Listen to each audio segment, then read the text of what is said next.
Hey there, you guys. Thank you for joining me for another Holy Shed. It's number 191, by the way. Can you believe that?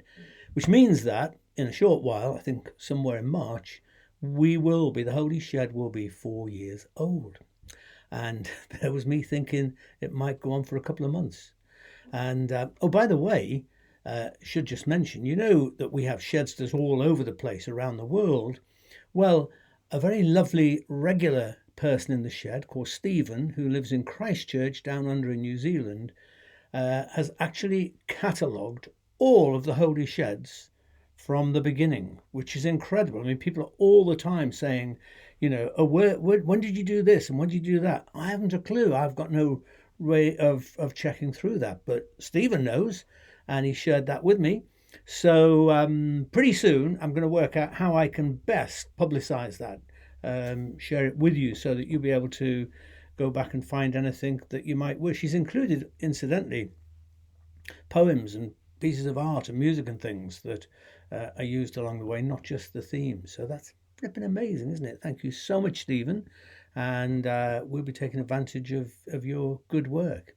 Anyway, look, you're all very welcome here today. And I have mentioned before one of my favorite Jewish rabbis, Sharon Brous. She's an amazing woman, I think very much a kindred spirit to the Holy Shed, who founded IKAR, which is spelled IKAR, by the way, which is described as a leading edge Jewish community in Los Angeles. IKAR is a Hebrew expression apparently meaning essence, and the community there was established to be an intersection between Jewish spiritual practices and social justice, which I guess Sharon Brous would say is the true essence of Judaism anyway. And it's been interesting and somewhat sort of painful, really, listening to her struggle over recent weeks with the diabolical situation in Israel and Gaza. Her community, from its beginning, has been and remains dedicated to social justice for Israelis and for Palestinians, and they strongly favour the two-state solution. But right now, I'm afraid that has never looked further away. And I've said it before, I feel devastated by the consequences of the Hamas atrocity on October the 7th. For the Israeli people concerned, for the hostages who are still being held, and what those who have been released are living with and probably will continue to live with for the rest of their lives.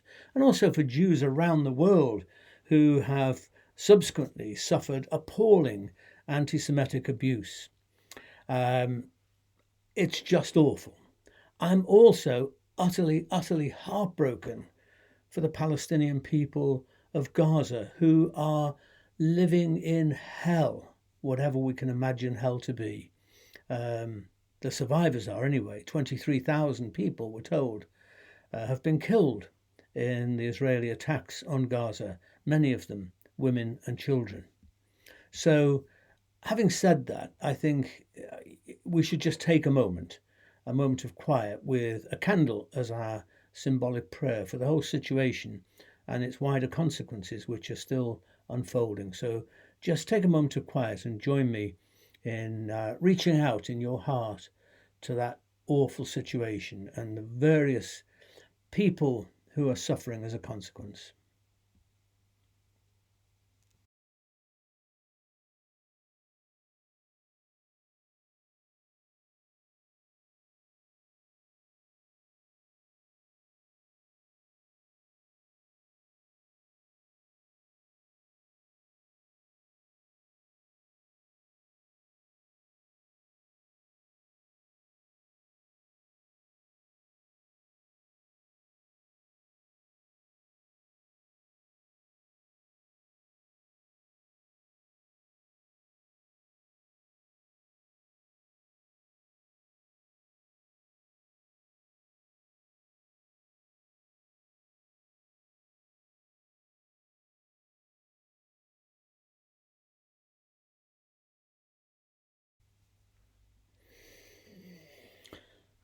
So, an organising question at the heart of the ICAR community, according to Sharon Brous, is this question: what keeps you up at night?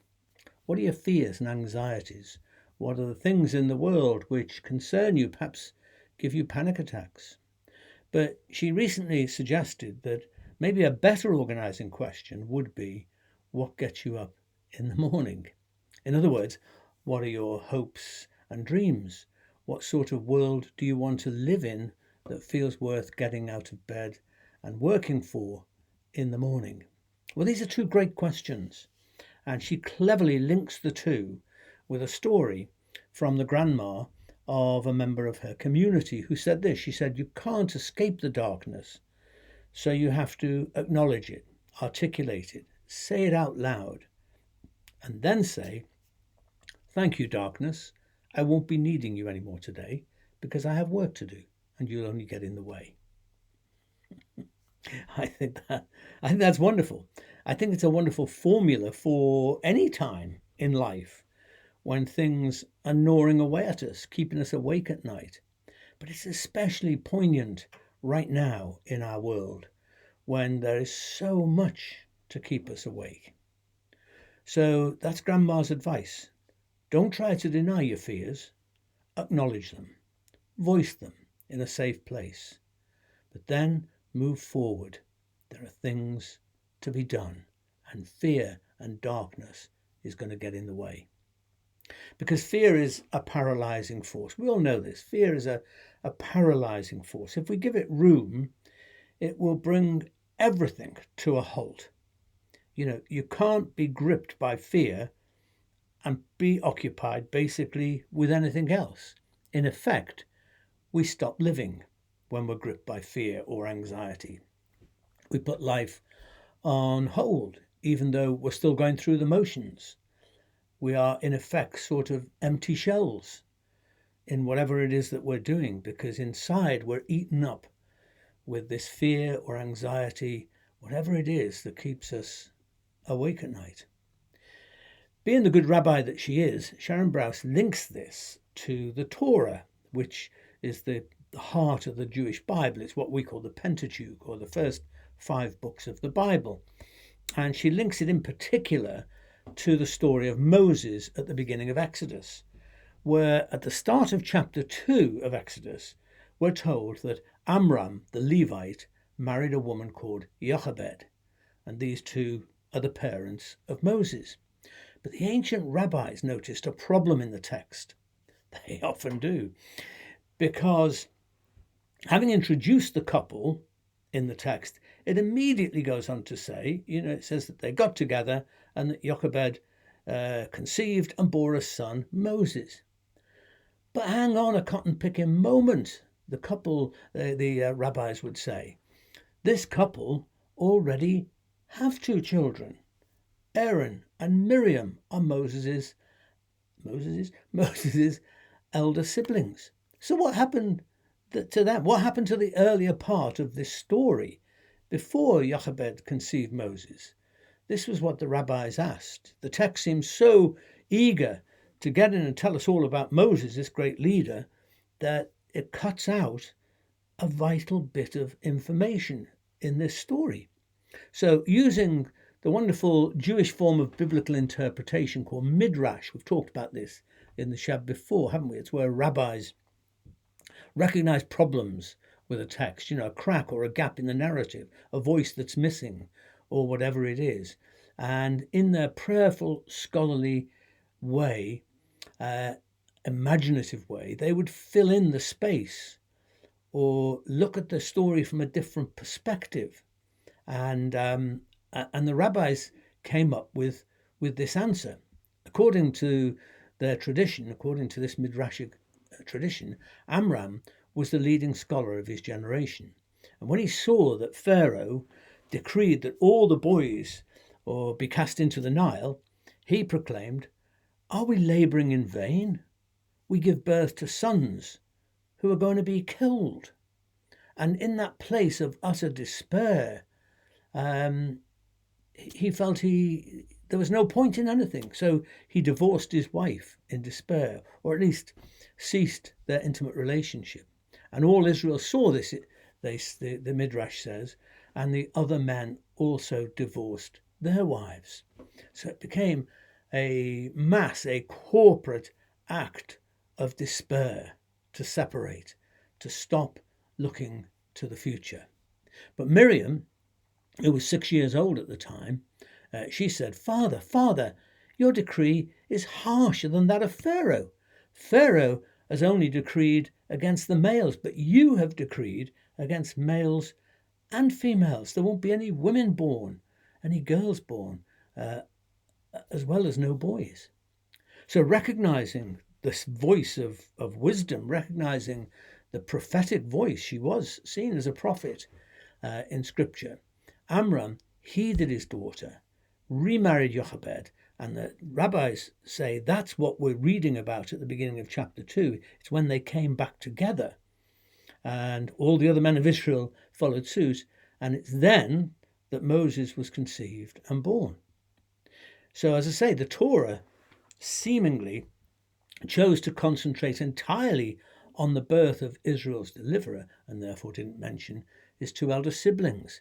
But this, as I say, did not sit well with the rabbis, who resolved the anomaly in the way that I've just described. Now, bear in mind that in Jewish tradition, Midrash is given such great weight and authority that it's commonly taught alongside the biblical text as part of the whole package. But what a wonderful insight that Midrash brings to the text. In a time of fear and terror, it's easy to put life on hold, to effectively stop living. But a young girl's wisdom resulted in the whole thing being reversed. A further Midrashic comment is that when the worst happened and the child Moses had to be hidden famously in the bulrushes in a floating basket on the Nile, Amram, presuming that the child would drown or be found by the Egyptians and killed, he chided Miriam, now look what's happened. And this, it's reflected, gave added impetus to this young girl to go and keep an eye out for her baby brother. And we know where all that led, don't we? Pharaoh's daughter, who another Midrash suggests was not happy with her father's brutality. She saved the child and welcomed Miriam's wonderfully shrewd suggestion that a Hebrew woman, Jochebed, the mother of Moses, who had milk, could care for the child. I mean, I was going to say you couldn't write this stuff. I mean, it is just the most spectacular story with irony and, tragedy all kind of mixed in. And thus the entire Exodus story was able to unfold because of a 6-year-old girl and the compassionate daughter of Pharaoh, who is honored in Jewish tradition, by the way, and renamed Batya, or daughter of God, who tradition says escaped Egypt with the Hebrews. She fled with the Hebrews and later married Caleb, one of their great heroes. Too much to go into right now, but it's an incredible sort of reflection on the story.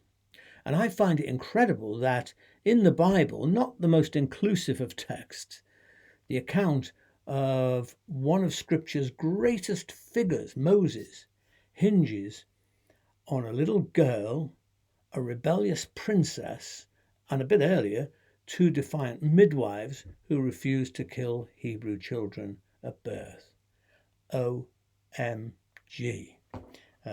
Just incredible that this defining story of the Jewish people, but also for Christians too, because we've incorporated that into our Bible. This founding story is controlled and triggered by a bunch of women, including a young girl. So here's the thing, guys. As if there weren't enough to intimidate and terrorize us at the start of 2024, now we have a constant drift of news of a potential tinderbox in the entire Middle East focused on the Red Sea. I mean, I could barely watch the news before and now, However, it may not just be the geopolitical situations that frighten us. Maybe we've got our own scary crises going on, our own panic attack situations, things in our families or in our circle of friends or whatever. But here's the thing: whatever, we have a choice.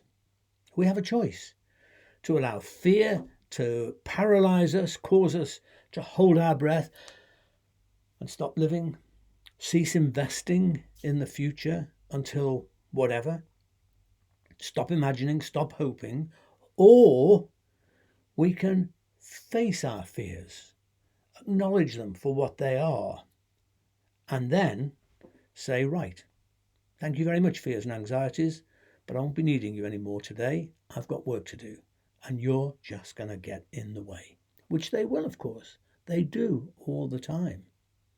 Now, I'll be following up some of these things in a more contemplative fashion in Soul Space on Thursday evening of this week under the title Keep Calm and Stay Human. Be great if you could join us. It's a live Zoomed event, but most of it is just me sharing my screen, so you don't even need to appear at all if you don't wish to. But I'm pretty sure that if you can be with us, that you'll find this a source of inspiration in terms of the things that we're talking about, because this is the message we need right now. Keep calm and stay human. It's much easier to be calm and collected when everything's floating along nicely. It's much easier to be kind, to stay true to our values when there is peace all around. But when the water gets choppy, or worse still, when we sense a tsunami building on the horizon, the inhumanity of what is happening all around can get the upper hand inside of us, and we lose ourselves in the midst of it all. I love the thought that in the midst of a brutal and diabolical situation, a 6-year-old girl steps up and in effect says, hang on, don't lose yourself in the storm. Keep living, breathe in, stay true. So let's just return to the question. We'll think about it more in Soul Space. But the question that we started with is, what gets you out of bed in the morning? By all means, identify what it is that keeps you up at night. But then focus more on this question. What can get you up in the morning? Lots of people ask me how I manage to stay motivated when I'm at such an old age. I'm supposed to be retired. Well, because I've got a lot to do, frankly, and fear and anxiety are just going to get in the way. I'm pretty sure that I'm doing more, achieving more, working harder than when I ran a parish. But this is the thing. Time is at a premium. So please, let's listen to the advice of a grandma in Los Angeles and a 6-year-old girl back there in the Bible. Let me finish with some Mary Oliver, whose poem When Death Comes goes like this. Got it here somewhere. She says, when it's all over, I want to say, all my life I was a bride married to amazement. I was the bridegroom taking the world into my arms. When it's over, I don't want to wonder if I have made of my life something particular and real. I don't want to find myself sighing and frightened or full of argument. I don't want to end up simply having visited this world. I don't know where I got this from, but there's a picture I want to show you here. I don't know where I stumbled across it, but oh my God, this picture is so moving. It kind of breaks my heart and makes it leap with joy at the same time. I'm calling it Gaza Communion. Who are these people? How are they related or not? It's that sense that they are sitting not in a lovely garden with a Barbie. They're sitting in the midst of bloody, awful devastation. And yet you get the sense of camaraderie, the sense of solidarity, a sense of,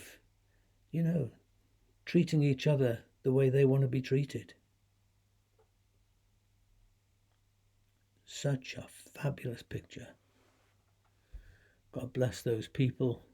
I hope they're still alive. I hope there's a way through this diabolical hell that people like them are facing right now.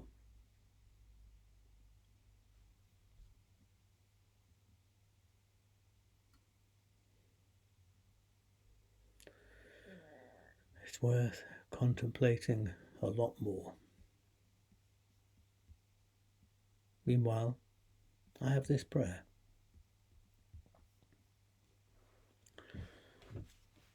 Sometimes, dear God, this feels like a very scary, out-of-control world, ruled by silly, incompetent, or dangerous people. Well, that's how I see it.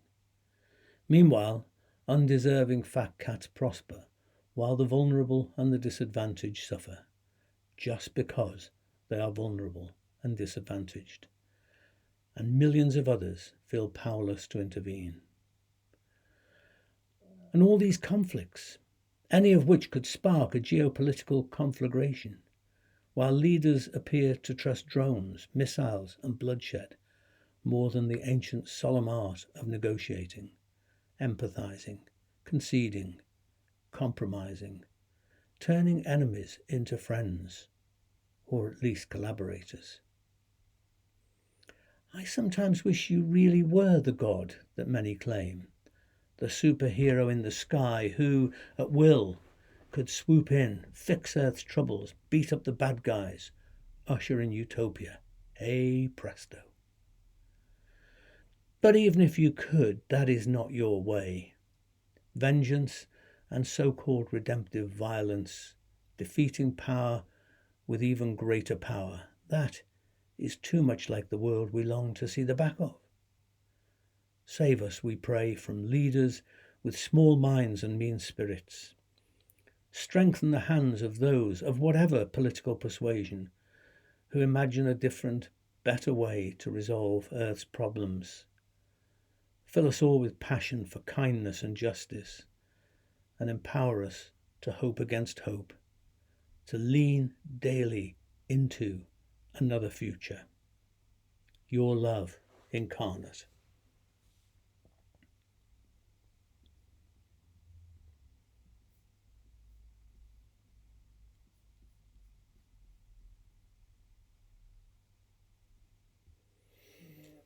Just written earlier today when I was thinking about these things, and the very last minute inclusion in my book of prayers. So let's have a toast, okay? If you've got a drink handy, I'd like you to take it and join me. I have this, which looks like a Guinness, and it is, but it's a 0.0 Guinness, alcohol-free. I like it, actually. So whatever you've got in your hand, I propose a toast to things that get us up in the morning. May there be many more. A toast to hope, a toast to investing in the future and not bewailing the present. A toast to staying human, even when the world feels very inhuman.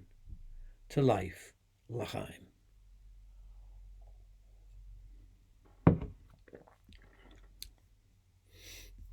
Okay then, thank you very much for being with me today. A few more things I want to say. Not least, if you like what I'm doing here, you can support us. You can buy us a coffee. You just need to follow the link on the screen. I'm going to make sure that it's put on the Facebook page and also on the YouTube page as well. But thank you so much, everyone, for supporting us like this and in any other ways as well. We really do appreciate it. And just to mention once again, the retreat that I'm leading, 4th to the 6th of March at Amadown, the lovely Amadown in Somerset. I hope you can consider joining me for this retreat. I know it's a sort of Monday to Wednesday, but we'll be talking about and launching my new book of prayers for bad Christians. I know lots of us feel failures when it comes to prayer, or we're not sure prayer has any real value or effect. Well, with the usual mixture of music, videos, film clips, and art, and lots of fun, we will take another look at prayer with scientific as well as theological and common sense perspectives. I reckon we do all pray, actually, in some form or other, whether or not we see it as such. And I'd like to introduce some fresh ways of going about prayer. So, as I say, again, it will be fun, I promise you. And I hope that you can join me for that. Anyway, this is another picture. I don't know really where I got this from, but you might have seen it going around. I love this picture by Alison Friend. You know, his paws, his little paws, his cap. That's what really made me like this doggy. His cap. I'm pretty fond of caps. His lead, his hopeful eyes. I mean, that's a look in the eyes that any dog owner can recognize. Try and refuse. And just another picture here. This is a picture I took at Lyme Regis last week. Delightful little bird. It's a rock pipit. And I'm looking at this little guy's eyes. The eyes are the window of the soul. Eyes can be very, very moving. This little person's eyes certainly move me. Actually, I'll show you one more where you can't see the eyes. The eyes don't have it in this picture. This is a Turnstone who I was chatting to earlier, and then he decided to walk off in a huff. Not really. Beautiful little creatures. Speaking of which, here's a couple of beautiful creatures. Me and my lovely Pat. This week, it was cold at Lyme Regis, but we had fish and chips on the seafront, and it was great. So there it is. I'm going to leave you with a blessing, with a little bit of music to it. Thank you for being with me again this time, and I'll see you again soon. And yeah, there it is. Ta-da for now.